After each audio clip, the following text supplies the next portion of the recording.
With autumn fast approaching, I thought it was a good time to sketch some blackberries. So just think of these as a series of little balls. When you're starting to draw and you're beginning to draw, you're often taught how to draw an apple or anything spherical, just a sphere, a football maybe, to get that shadowing, to give that 3D feel of that sphere. So each individual part of the berry is these little spheres. But don't make them all even. They're not all exactly spherical. Some of them might be squished, some of them might be half nibbled by birds, etc. So try and get a little bit of variety in there as you're doing it. So set off just by making those clumps of berries and then go on with your pen and put some more shadow in to get that feeling of that roundness of the fruit. So when you look at blackberries, you've often got some that are completely ripe, really dark. You've got some that are halfway in between that are a little bit red, and then you've got the really new ones that are still hard and that are still green. So think about getting a few different colours in as well. For the drawing, I just used a size 0.5 pen. It's a Unipin fine liner, and I sketched onto a Pink Pig watercolour sketchbook, which is just a size A5, so it's a handy size to have in a sketchbook. When it came to the painting, I used the Sennelier travel set, which you'll have seen me use before, and I used a very small brush, which is a size 6 round brush, and that's the sable one that I use quite often that I like. So with ink and wash, and I've said this before, you need to get your detail in with your pen because it's all about the sketch and the drawing. Maybe something that you're going to work into a painting later on and make into a bigger project, but in your sketchbook you want to get the detail in there with your pen, and then when you add your colours, try and keep them very simple. Don't overcomplicate your colours, don't put layers and layers on, just one wash of colour is absolutely fine.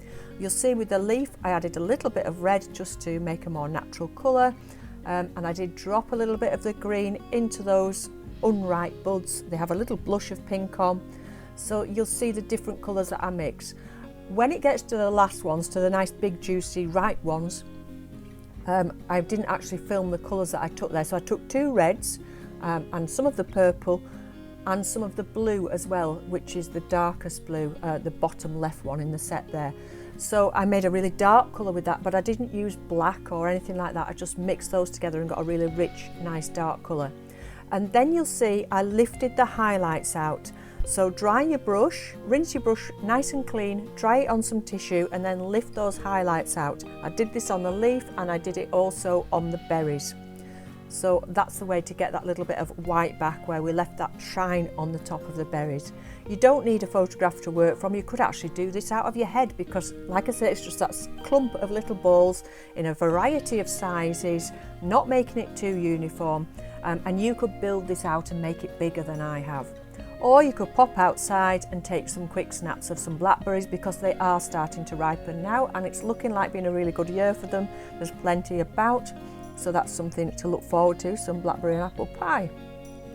Okay, so I think that's everything I wanted to tell you about that. So a nice smooth white paper to work on with your ink pen so it's not jumping about too much. And just enjoy your sketching. It's a great time of year to do lots of sketching of berries, not just with the blackberries. There's going to be all sorts. There's going to be damsons soon as well. The apples on the tree are doing really well, so I may sketch some of those another time.